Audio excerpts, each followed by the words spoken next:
Hello commerce champs, कैसे हैं आप सब। Most welcome to your own YouTube channel AD commerce roots. हमने ऑलरेडी स्टार्ट किया है BCom first year subject financial accounting के अंदर यूनिट 1। प्रीवियस वीडियोस में हम पूरा थ्योरी पार्ट कवर करते आ रहे हैं। लास्ट वीडियो में हमने जनरल एंट्री पढ़ा था, थ्योरी ऑफ जनरल एंट्री, जिसमें हमने पूरा थ्योरी पढ़ा था जनरल एंट्री का। आज सेकेंड वीडियो में हम थोड़ा basic concept, practical knowledge gain करने वाले हैं आज के वीडियो में। देन थर्ड अपकमिंग वीडियोज़ में हम क्या करेंगे, पूरा इलस्ट्रेशन सॉल्व करेंगे। ठीक है, आज हम क्या पढ़ने वाले हैं, प्रैक्टिकल नॉलेज गेन करने वाले हैं जनरल एंट्री का। So let's begin with the general entry questions. Okay, हमने प्रीवियस वीडियोस में पढ़ चुका है about golden rules of accounting. 3 golden rules होते हैं। पहला real account, your nominal account and your personal account. Real account में क्या क्या कवर होता है? रियल अकाउंट मेरे सारे एसेट्स कवर होते हैं। एसेट्स मतलब the things which belongs to me and I can do further production from it. इसका रूल क्या बोलते हैं? Debit what comes in and credit what goes out. Second होता है हमारा नॉमिनल अकाउंट। नॉमिनल अकाउंट में 4 चीज़ें कवर होती हैं। पहला expenses, losses, income and gains. कैसा होता है? एक्सपेंसेस सैलरी अगर हमने पे की है, खर्चा है। अगर हमने रेंट पे किया है तो भी खर्चा है। अगर कमीशन रिसीव हुआ, मेरी इनकम हो जाती है। अगर इंटरेस्ट रिसीव होता है, ये मेरा इनकम हो जाता है। लॉस, अगर डायरेक्ट लॉस है कि मेरा जो पोजीशन थी वो नीचे डाउन हो गई है या डिस्ट्रॉयड बाय फायर, लॉस हो जाता है। गेन मतलब जो लॉटरी सिस्टम है, मेरा बिजनेस है, टेक्सटाइल इंडस्ट्री है, टेक्सटाइल से मैंने आईपीएल में पैसा लगाया है। अब आईपीएल से जो पैसा आएगा वो मेरा गेन कहलाएगा। क्यों? क्योंकि जो मेरा जनरल काम है, जो मेरा स्पेसिफिक काम है वो है टेक्सटाइल इंडस्ट्री को रन करना। बट मेरा पैसा कहाँ से आ गया? ये आईपीएल से आया। अब हर बार तो आईपीएल से नहीं आएगा ना, इससे इसको गेन कहा जाता है। ठीक है, इसमें 4 चीज़ें आती हैं। इसका रूल क्या बोलता है नॉमिनल का? Debit all expenses and losses, credit all income and gains. Third हमारा आता है पर्सनल अकाउंट। पर्सनल अकाउंट में 2 चीज़ें आती हैं, artificial person and natural person. Natural person में सबके नाम आते हैं, राम, श्याम, मोहन, सोहन, ये सारे नाम आते हैं। ये आर्टिफिशियल पर्सन में बैंक, कॉलेज, स्कूल्स, ये सारे पर्सन्स आते हैं। Hope it's clear. ओके, इसका रूल क्या बोलता है? Debit the receiver and credit the giver. Debit वो इंसान होगा जो रिसीव करेगा, क्रेडिट वो इंसान होगा जो गिव करेगा, जो देगा। चलो अब हम स्टार्ट करते हैं with the necessary general entries. पहला है फर्नीचर परचेज फॉर ₹50,000। हमने फर्नीचर को परचेज किया है। अब पहले मुझे ये बताओ, जो फर्नीचर है वो क्या होता है? मेरे लिए एसेट होता है। एसेट के लिए हम कौन सा अकाउंट यूज़ करते हैं? हम फॉलो करते हैं रियल अकाउंट का रूल। ऐसे हमको क्वेश्चंस को मैं इसको लॉजिकली एक्सप्लेन करूँगी, फिर नेक्स्ट वीडियो में हम दोनों मिलके क्वेश्चन सॉल्व करेंगे। तो इसके पहले हम स्टार्ट करेंगे फॉर्मेट, कि फॉर्मेट होता कैसे, बनता कैसे। पहला आता हमारा date, particular, ledger folio, debit and credit. यहाँ पे लेजर फोलियो में आप कुछ मेंशन नहीं करोगे अनटिल एंड अनलेस क्वेश्चन में मेंशन नहीं होगा। ओके, डेट आप लोगों को पता है, डेट लिखना पड़ता है। पर्टिकुलर में हम अभी जो सीखेंगे ट्रांजैक्शंस वो लिखेंगे। डेबिट और क्रेडिट 2 अमाउंट होती हैं कि पैसा आ रहा है और पैसा कितना जा रहा है। Okay, let's start with the entries. First है फर्नीचर परचेज फॉर ₹50,000। फर्नीचर मेरा एसेट होता है। अब एसेट मेरे पास आ रहा है, debit what comes in. Rule क्या बोल रहा है? डेबिट वो चीज़ें करो जो मेरे पास आ रही हैं। डेबिट वो चीज़ें करो जो मेरे पास आ रही हैं। मैंने परचेज़ क्या किया है? फर्नीचर परचेज़ किया है। कितने तारीख को? जून 7। लिखेंगे कैसे इसको? जून 2026। एंट्री स्टार्ट होती है 7 जून से। फर्नीचर परचेज, परचेज क्या किया है? फर्नीचर, तो फर्नीचर अकाउंट डेबिटेड टू, अब देखो टू हमने पैसे दे के खरीदा है ना, to cash account, to cash account.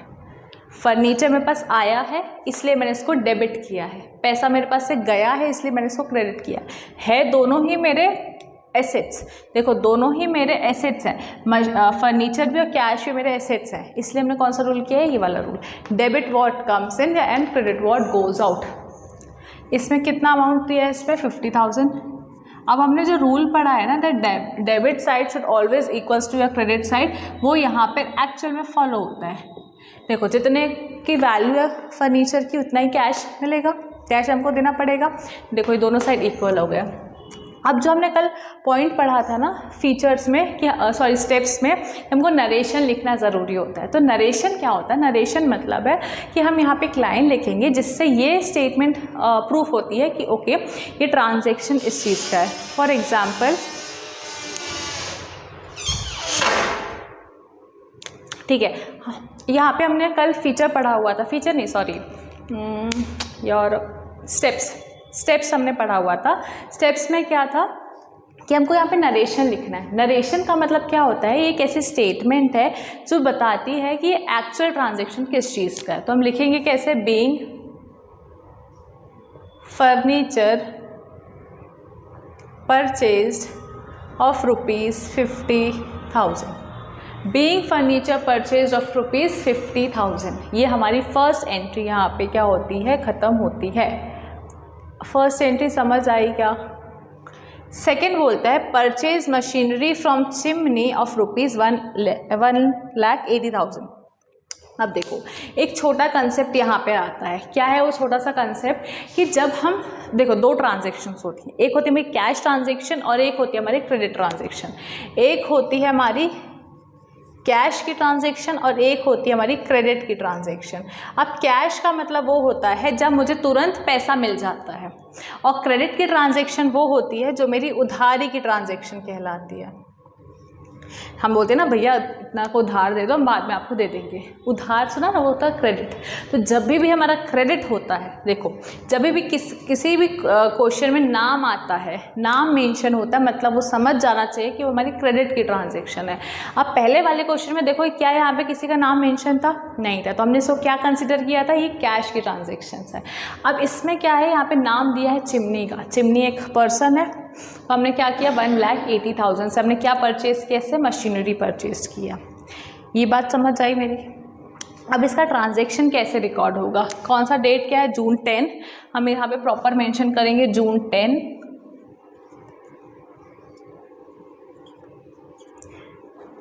या आपने यहाँ पे लिख दिया ना जून 2026, तो यहाँ पे ज़रूरी नहीं है कि आप जून लिखो, बट अगर लिखना है तो वेल एंड गुड, बट नहीं लिखना तो आप उसको रेस कर देंगे। तो हमने यहाँ पे लिखा 10। Purchase machinery from chimney, purchase किया हमने, खरीदा है। खरीदा है मतलब मेरे पास क्या आ रहा है? मेरे पास मशीनरी आ रही है। तो रूल क्या बोलते हैं? डेबिट व्हाट कम्स इन। हमने परचेज किया है, परचेज किया है तो डेबिट व्हाट कम्स इन। तो क्या आ रहा है मेरे पास? मशीनरी आ रही है। तो पहले मैं क्या लिखूंगी? मशीनरी जो मेरे पास आ रही है उसको मैं क्या कर दूंगी? यहाँ पे डेबिट कर दूंगी टू। अब यहाँ पे क्या हो रहा था? कैश में दे रही थी, मेरा कैश जा रहा था। अब यहाँ तो कैश जा ही नहीं रहा है, तो हम क्या यूज़ करेंगे? तब हम यूज़ करेंगे पर्सनल अकाउंट। पर्सनल क्या बोलता है? Debit the receiver and credit the giver. यहाँ पे हम परचेज किससे कर रहे हैं? चिमनी से। हम खरीद किस पर्सन से रहे हैं? मैं एक पर्सन हूँ आकांक्षा, दूसरा पर्सन है चिमनी। मैंने मशीन किससे लिया है? चिमनी से लिया है। तो यहाँ पे चिमनी मुझे देने वाली है, गिवर है वो, और मैं रिसीवर हूँ ना, तो मैंने क्या किया? उसे परचेज किया है। देने वाला कौन है? गिवर। तो क्रेडिट द गिवर। यहाँ पे पर्सनल अकाउंट का रूल फॉलो करते हैं। तो आपको लॉजिक समझ आया कि यहाँ पे डेबिट द गिवर में टू चिमनी अकाउंट क्यों आएगा? क्योंकि रूल बोलता है debit the receiver and credit the giver. तो यहाँ पे देने वाला चिमनी कौन है? मुझे मशीन देने वाला इंसान। Hope it's clear. अब देखो बच्चे क्या होते हैं, इतना रूल याद नहीं करना है, हमें नहीं करना, सिंपल समझा दो। तो एक सिंपल इसमें क्या है? मशीनरी मेरे पास आ रही है, वो तो डेबिट है। अब मेरे पास जा कौन रहा है?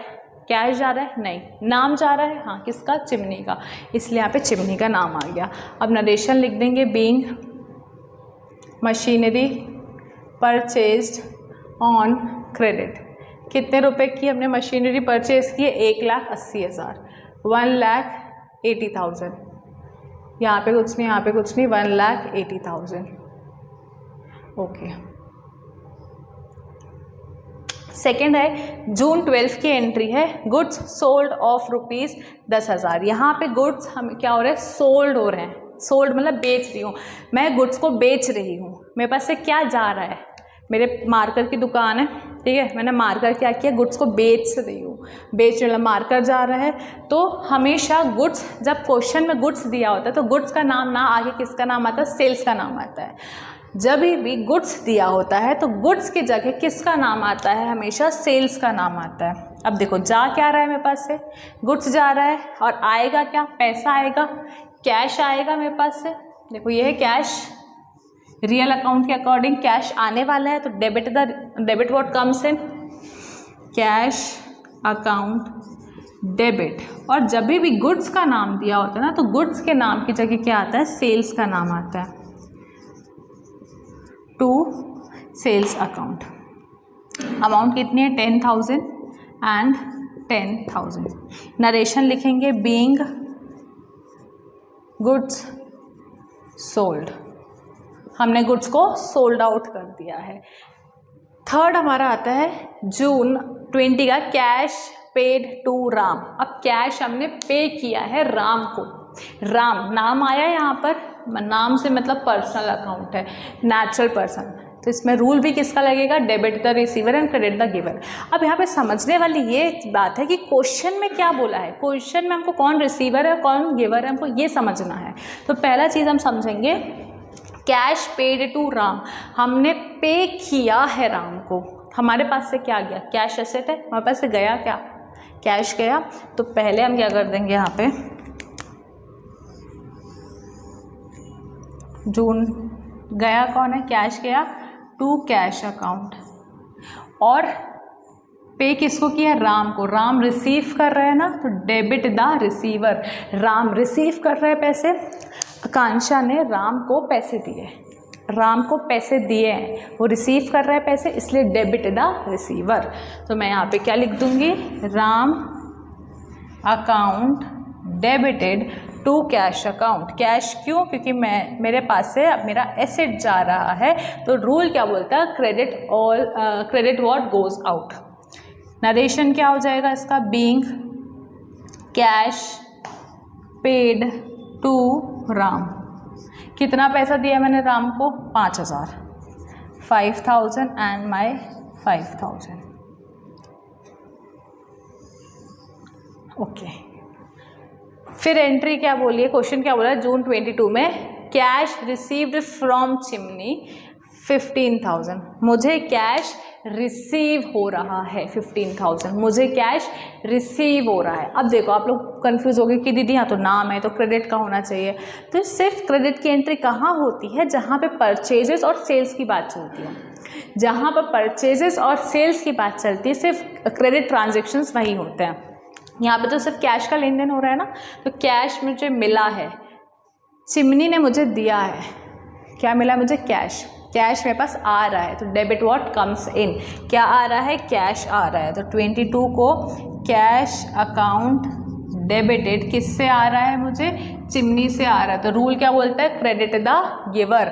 गिवर कौन है यहाँ पे? चिमनी है, टू चिमनी अकाउंट। अमाउंट क्या है इसका? 15,000 एंड योर 15,000। यहाँ पे स्पेस नहीं है अभी। अब हमारा देखो सैलरी पेड 10,000, सैलरी पे की है, सैलरी को हमने पे किया, मेरे पास से पैसा जा रहा है, तो क्या रियल अकाउंट लगाएंगे? सैलरी एसेट है? नहीं, सैलरी क्या है? एक्सपेंस है। मतलब कौन सा रूल लगेगा? नॉमिनल का। सैलरी एक्सपेंस है, सैलरी एक्सपेंस है, तो रूल क्या बोलता है? Debit all expenses. मैं यहाँ पे पे कर रही हूँ। अगर सैलरी मुझे रिसीव हो रही होती, अगर सैलरी मुझे मिल रही होती, वो मेरा क्या कहलाता? इनकम कहलाती, तो क्रेडिट साइड जाती। बट अभी मैं पे कर रही हूँ तो क्या होगा? वो ये वाले रूल में जाएगा, डेबिट ऑल एक्सपेंसेस।